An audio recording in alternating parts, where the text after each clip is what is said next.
always have a place. So as we close this chapter today, remember we're here, come what may. Lonnie and friends, with life to impart. In the heart of the struggle, we play our part. Through laughter, through pain, we thrive and ascend. Join the movement, on us you can depend. Hello and good afternoon, everybody, and welcome to Lonnie and Friends. My name is Lonnie Washington, and I have my good friend here, Tony Robinson, and we're going to talk a little bit today about some NFL headlines that we wanted to come to the microphone and talk to you about today that has kind of popped up on our radar. And one of the biggest things that, that we're going to be talking about today is the Desean Watson designation for return. The Cleveland Browns have opened a 21-day practice window for quarterback Desean Watson coming back from the Achilles injury from the PUP list. And the team has already started 3 different quarterbacks this season, including Joe Flacco, Dylan Gabriel, and Shedeur Sanders, and is currently in last place in the AFC North. But, the Desean Watson, the guy that got the $250 million contract and everything like that hurt his Achilles twice during the offseason, and the all-world quarterback, all right, he is opened up this 21-day window and is due possibly to return this season with 4 games left. So we'll be talking about that in just a moment here with Tony. Also, the Chargers quarterback Justin Herbert underwent successful surgery on his non-throwing hand.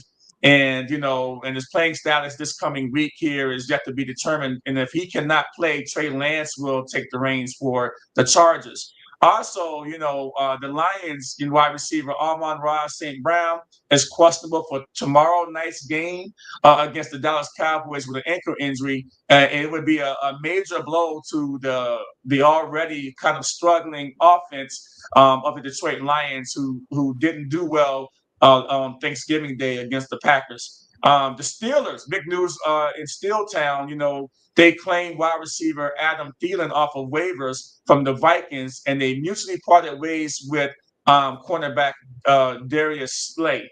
So, it's the Steelers, got rid of Darius Slay for obvious reasons, and, he's an aging cornerback.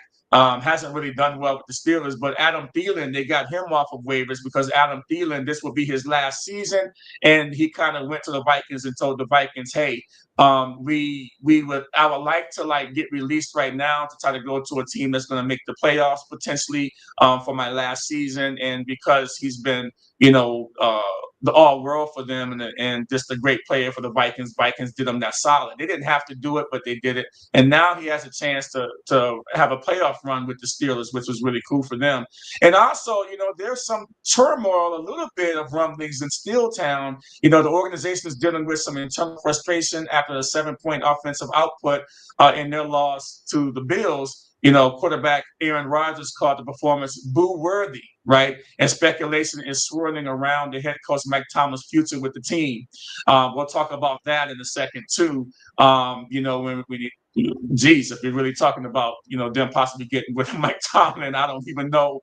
I got some things to say about it, but I'll reserve my comments for in just a few minutes. But what we really wanted to get on here and Tony and really talk about is the Desean Watson deal, right? The Desean Watson, we've talked about him over the years. I mean, when they first got Desean Watson with the team, me and you had in-depth conversations before our podcast, and we talked about, I said, that was a bad idea for them to get him, and you kind of ranting and was raving, and I get the excitement that all the Cleveland Brown fans had for Desean Watson because, man, he was so good when he was with the Houston Texans. And then, he had the problem, he had the suspension and everything going on. That's a whole nother story. But then, we thought that he was going to go and kind of have a great career with the Cleveland Browns. And any team would have thought that too, right? But it don't seem like he came with the same, he was the same person after this whole ordeal that he had. And then the Cleveland Browns, he had a few good games. He was kind of up and down with the Cleveland Browns. You guys are happy to get him because y'all shipped Baker Mayfield out of town.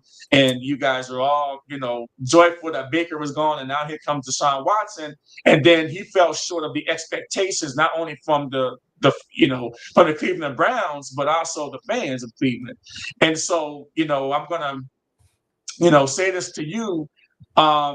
Give me a little bit of insight because everybody, if you don't know Tony, he's basically an insider for the Cleveland Browns, online and stuff, and he's kind of got his ear to the ground, and he's the best person to kind of talk about this. So Tony, what do you think about this Deshaun Watson deal, and how does this affect Shedeur Sanders? We've been talking a lot in the last few weeks about Shedeur Sanders.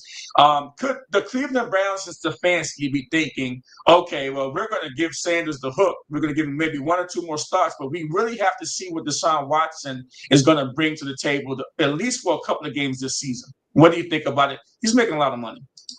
Well, I mean, what I heard recently is that they have that insurance money that's out there, that if he plays in any games and that money depletes, it's like $50-something million, that the Browns took out because for his contract for this year or something like that, that if he plays, then that, obviously the numbers go down because they don't want to, whatever.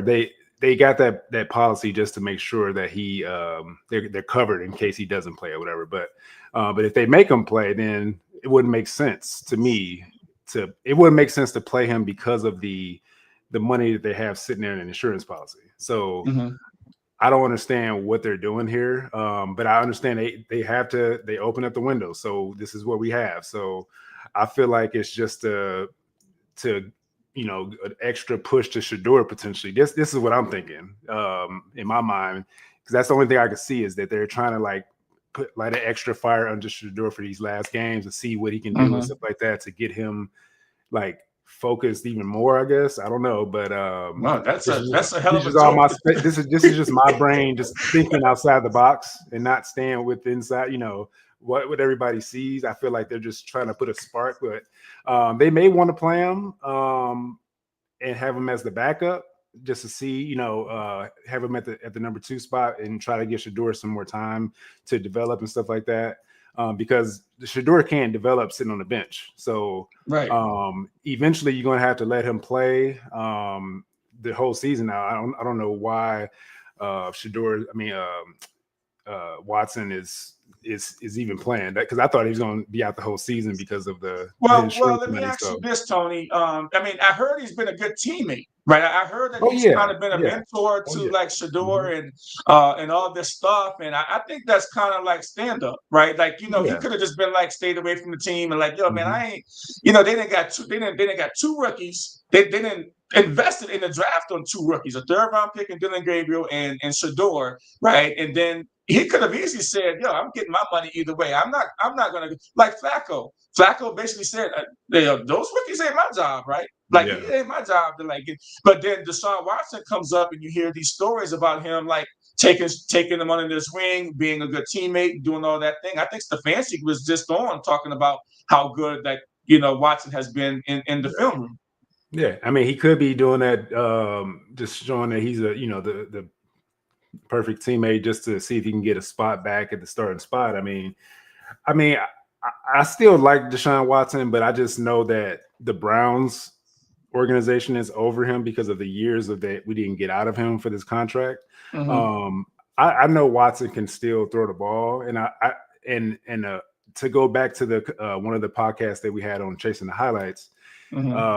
He was liking a lot of stuff that when it pertains to talking about Kevin Stefanski's play calling and stuff like that. And you said something earlier about he wasn't the same player when he came from Houston, right? Yeah. So I don't know how him playing for Kevin Stefanski is going to work if he does play, if he does want to play for Cleveland still with Kevin Stefanski. But that's the reason why his game went down, in my opinion, because he came to the wrong team. He came to the wrong team with the wrong coach. Just say that. Okay. Because if we didn't have Kevin Stefanski and the way he runs his offense, I feel like because you see Flacco play, he was the shell of himself when he played in this this year's Kevin Stefanski's offense. Yeah. The last few years has been really bad for Kevin Stefanski. So with that being said, it's like Dylan Gabriel played bad, and then good thing they switched over to the other coach, Tom Reese and stuff like that, to Tommy Reese to coach to do the offensive coordinator stuff for Shador now. Because if he had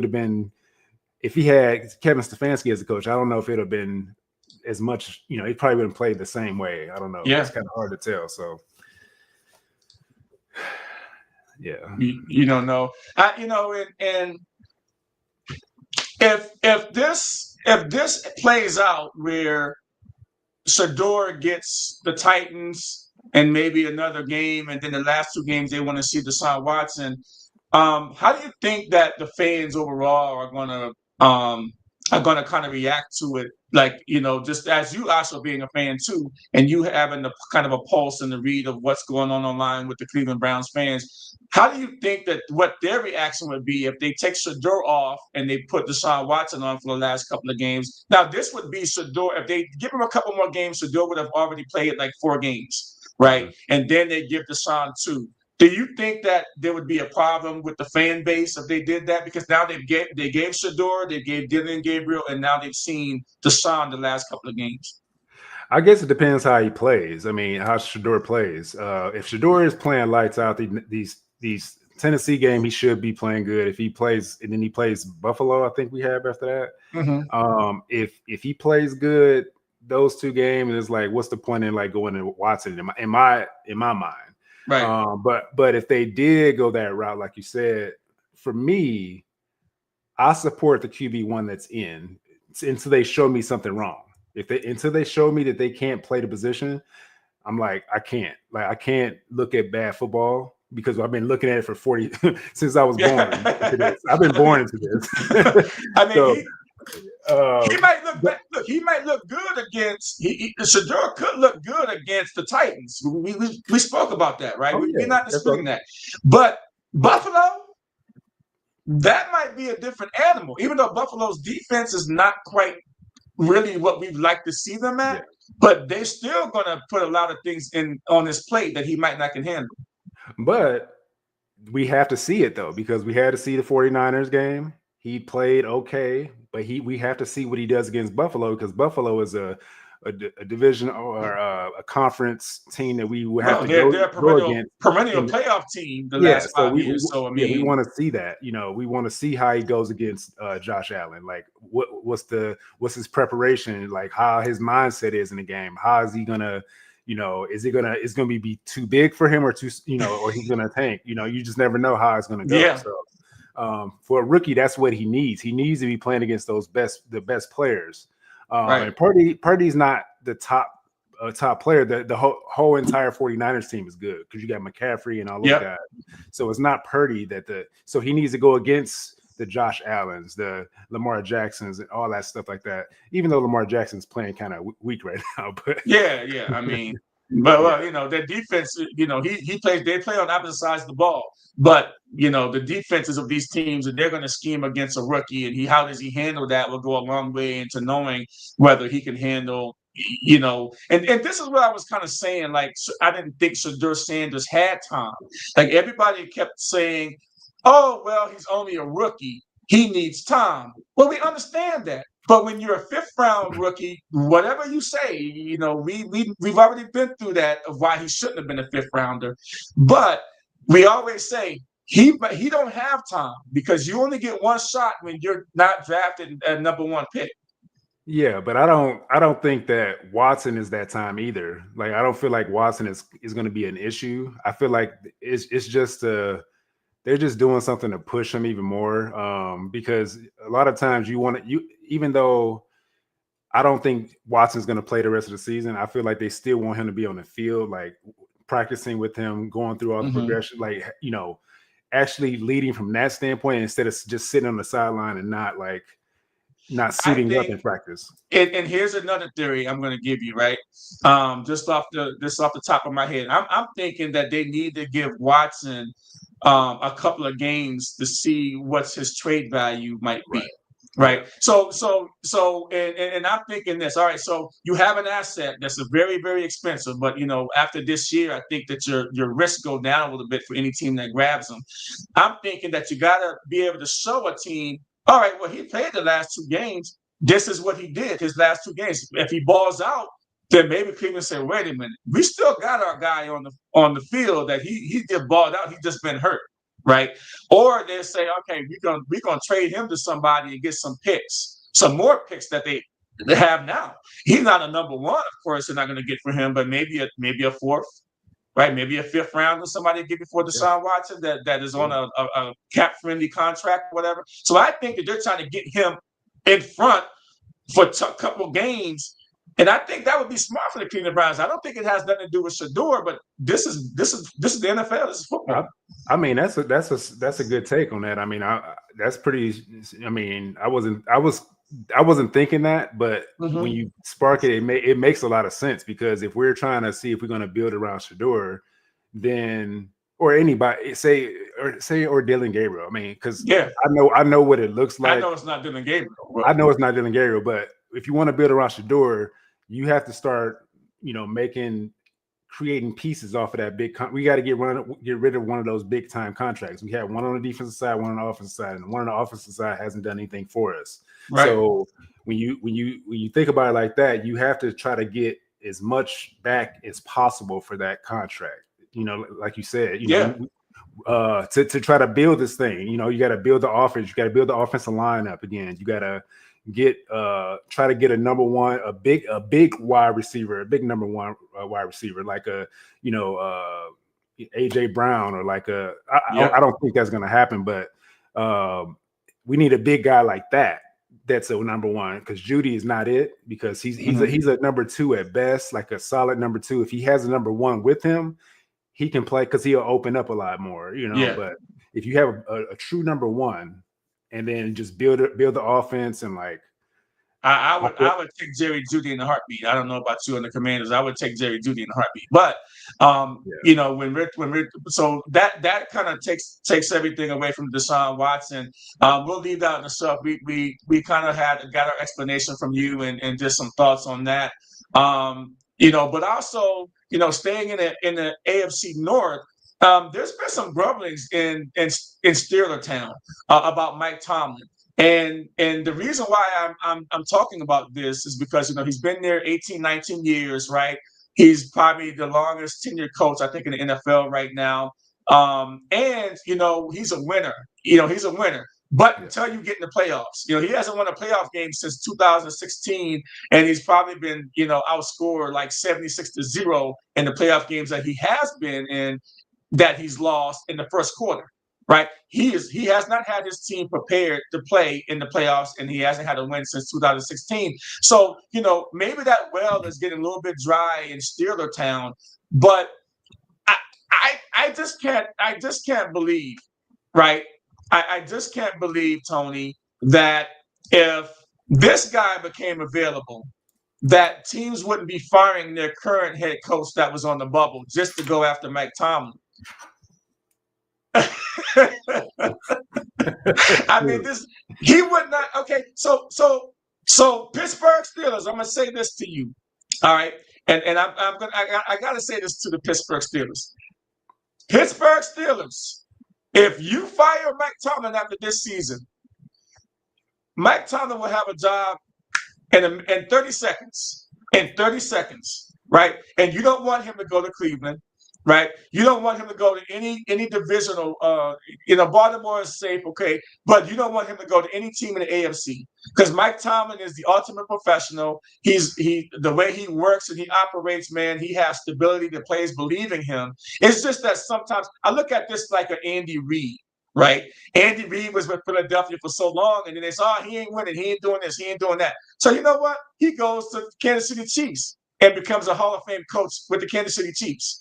So and Mike Tomlin is still young. I think Mike Tomlin is probably like 53, maybe 54 at the most. So he still has a lot of tread on his tires. Now, mentally, whether or not he can stomach going to another team or not, that's a whole nother story. But Tony, What do you think about that? If Mike Tomlin was to come available, how would that change things? And do you think Cleveland Browns would say, "Oh hell yeah, we would take you," or any other team in the NFL? Well, I saw a couple things that came out about him. They want him to go for that Penn State job, but I'm like, why would that's like a demotion to me, in my opinion. No. Yeah. Yeah, I wouldn't do that.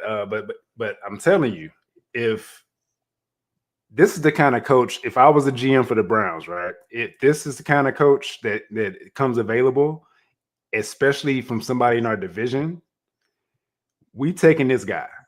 Like I'm getting rid of Stefanski. Like the same as soon as the message dropped that he's released, that he's good. We're getting walking papers for Kevin Stefanski. Just think about that. I got two phones like this. I got one for Tomlin, one for Stefanski. Like, oh, you good? Kick rocks with bare That's feet. right. Pretty much. That's how I'm looking at it. This is the kind of guy, he's gonna come in and change your organization. He's gonna instill like the values of what a team needs to win. Even though he hasn't won in the playoffs, he's 20 plus years of like no losing seasons. Like, yeah, he's still, even though he's not winning, we're in the business of winning here, right? In the NFL, yeah. But he's getting you there. He just he needs a quarter. Once he lost Roethlisberger, it went like this. When you have a quarterback that's, when he has his quarterback, and I think Shador could be his quarterback, and we got this new stadium. We have this new stadium. Yeah, we have this new stadium being built. We have all this stuff going on that falls in line with him being our coach. But I don't know. That would be kind of it would be kind of wild. But I'm thinking that you guys have a top-ranked defense, right? And he's a defensive guy. Wow. I mean, can you imagine this guy motivating the Cleveland Browns defense every game, and how he inspires players? And you guys already have the talent there, and what he would mean for Garrett's career even more. So, man, it'd be scary if you guys got him and he's a defensive coach and hearing him barking in the locker room and motivating the defense and everything crazy. Just matching him with somebody of Shador's like caliber, like where he is with his confidence, right? Mm-hmm. You need a coach like this that has the same kind of confidence, is going to have his back and not try to like finagle or like do some backdoor like shady stuff on them, stuff like that. They need alignment with the coach, the quarterback, all the way up to the owner, and it starts with the coach. If the coach is in line with everything that's going on, and you have, this guy has a history of winning. I mean, even though it's not the playoffs, we need somebody that can actually turn this thing around, and I think he is it. Yeah. Yeah, I'm hearing some people commenting on my bald head, so it's kind of funny that I'm hearing people comment on my head. Yeah, I got a big head. I got a big bald head, but, I'm handsome though. I look good behind the camera. That's why you on the other side and you ain't in my chair. Right. But, thanks for all the comments. It's all love. Right. When you tall, you can't have a small head, Yeah, that's what I'm saying. I'm 6'7", so they don't know. They don't know we're tall. I make sure my bald head shines too. You know what I'm saying? My bald head shines. I make sure that my head ain't dry. It looks juicy. The light hits it or whatever. And I don't even have any ring lights on. My ring lights are off right now. It's daytime here in Arizona. So, I'm kind of laughing about that. That's kind of funny. But if that make you guys tune in again on the show, just to see my big bald head, right? So that's funny. But yeah, we're gonna wrap this up, man. I can't wait till tomorrow, the Thursday night game, is that the Cowboys at the Lions, and see how the rest of the games, come out the rest of the week. I'm excited to see, this week's games, because now we're in the playoff season. Even though the Cleveland Browns are not there, even though the Commanders are not there, I welcome just being a fan of the NFL and what the NFL is going to bring to the table over the next couple of months, into the Super Bowl.